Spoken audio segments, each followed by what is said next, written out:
50 lokasi ya, 53 lokasi lah tepatnya.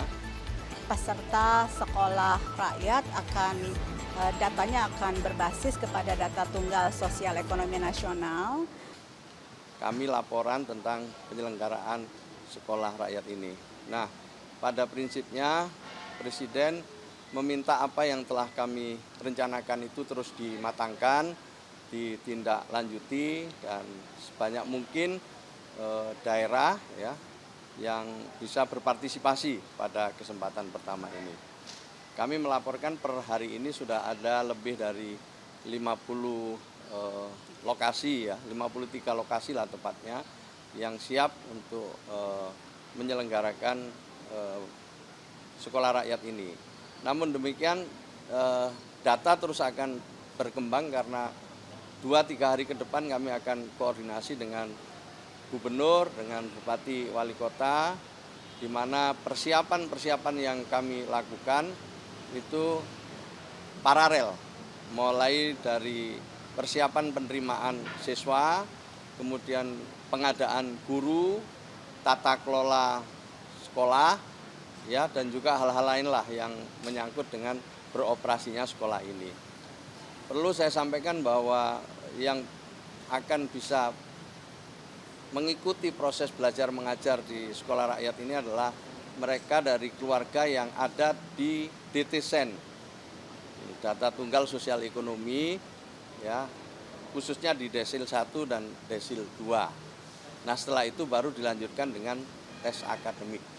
Saya kira ini pengantar saya, nanti selanjutnya saya mohon mungkin tambahan dari Ibu Kepala BPS, sekaligus mungkin menginformasikan soal data tunggal sosial ekonomi nasional kita yang terbaru. Monggo, Bu. Baik. Terima kasih Pak Mensos. Melanjutkan tadi apa yang disampaikan oleh Pak Mensos, tentunya nanti untuk peserta sekolah rakyat datanya akan berbasis kepada data tunggal sosial ekonomi nasional, dan nanti seperti Pak Mensos sampaikan yang layak untuk dapat ataupun berpartisipasi dalam sekolah rakyat itu sesuai dengan apa yang tercantum dalam data tunggal sosial ekonomi nasional, sehingga ini akan menjadi basis untuk pensasaran program. Yang kedua, juga kami tadi sudah kolaborasi dengan Bapak Mensos bahwa lokasi-lokasi yang 53 itu sebagian besar memang berlokasi di daerah yang membutuhkan sekolah dan juga ya berlokasi di daerah yang memang jumlah orang yang kurang mampunya banyak. Jadi ini sudah sangat selaras dengan data-data yang ada di BPS. Demikian tambahnya Bapak, terima kasih. Ya, terima kasih. Ada jumlah? Oh, belum bisa dihitung ya, belum bisa dihitung, kalau sampai sekarang belum bisa dihitung. Tetapi kita akan menyesuaikan dengan kapasitas yang ada. Kalau ini sementara dari 53 itu sementara yang saya dapat tadi lebih dari 2.500 siswa untuk keseluruhan. Terus tadi kan disampaikan kalau kurikulumnya semua sudah ready berarti ya Pak. Ini kalau untuk infrastruktur bagaimana? Karena kan kabarnya ada asramanya. Iya, makanya itu kita yang saya sebut 53 itu karena dianggap asramanya atau bangunannya sudah mencukupi lah. Ya, bangunannya sudah mencukupi, ada untuk sekolah, ada untuk asrama, ada untuk tempat ibadah, ada tempat untuk makan, ada tempat untuk olahraga, dan hal-hal lain yang dibutuhkan. Jadi memang kita ya harus memilih gitu yang memang mencukupi syaratnya untuk jadi sekolah rakyat. Dan lokasinya ada macam-macam ya. Nanti saya kirim aja ya. Jadi karena cukup ya, ada di Jawa Timur, ada di Jawa Barat, ada di Jawa Tengah, ada di NTT, ada di Kalimantan juga ada, di Papua juga ada. Jadi agak merata ini karena memang mayoritas memang berada di sentra-sentra milik Kementerian Sosial. Nah, tapi yang tadi sudah saya sampaikan ada 2 universitas yang sudah menyatakan komitmennya untuk menyiapkan fasilitas ya, termasuk bangunan di dalamnya, itu penyelenggaraan sekolah rakyat yang dimulai tahun ini, yaitu Universitas Brawijaya Malang dan UNESA Surabaya. Itu mungkin juga nanti akan bertambah setelah Mendikti nanti melakukan koordinasi lebih lanjut. ya nanti disesuaikan kebutuhannya lah. Jadi juga Presiden juga akan menghitung, kita juga akan menghitung, setelah itu kami akan melaporkan kita kira kebutuhan yang untuk mulai bangun dari nol ada yang mungkin sifatnya renovasi gitu. Nanti kita lihat, makanya belum bisa ditentukan biayanya berapa. Ya, itu ya. Belum tahu kalau sekarang, tapi yang ada semua yang existing ini ya, yang sekarang ini yang ada ini yang existing. Belum ada beberapa kabupaten kota yang sudah menawarkan tanah ya untuk dibangun, itu sudah ada. Nantilah mungkin dalam seminggu 2 minggu lagi nanti akan ada perkembangan, saya akan sampaikan.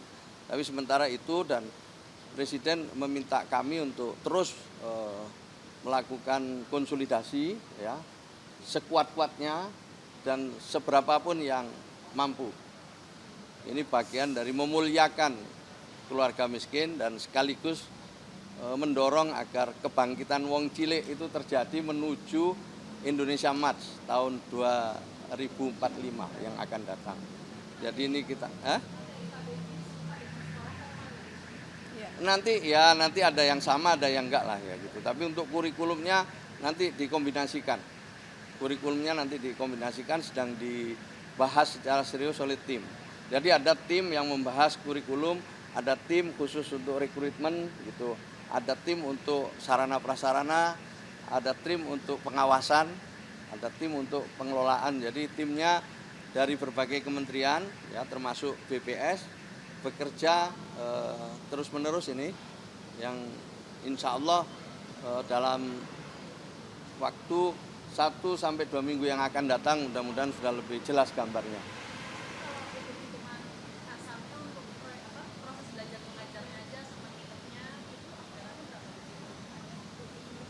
Memang idealnya itu ini kan untuk jenjang SD, SMP, SMA ya kan. Dan alokasinya itu kira-kira ya 1.000 murid per satu sekolah. Ya belum bisa dihitung. Ini lagi tadi Menteri PU juga hadir untuk ikut menghitung. Ya kan yang renovasi, yang penambahan dengan yang baru kan beda gitu. Saya belum berani nyebut angka ya. Tetapi mudah-mudahan ya angka yang nanti ditemukan setelah dilakukan penghitungan yang cermat itu bisa dialokasikan. Karena tadi Bu Sri Mulyani juga ikut dalam rapat ini. Kalau tadi dalam rapat, sebenarnya anggaran ini akan diambilkan dari mana atau rapat? Oh ya, enggak sampai di situlah. Nanti kita tunggu aja. Yang penting ada arahan dari Presiden yang menurut saya cukup jelas. Untuk beberapa waktu ke depan ini kami harus menerjemahkan dengan baik.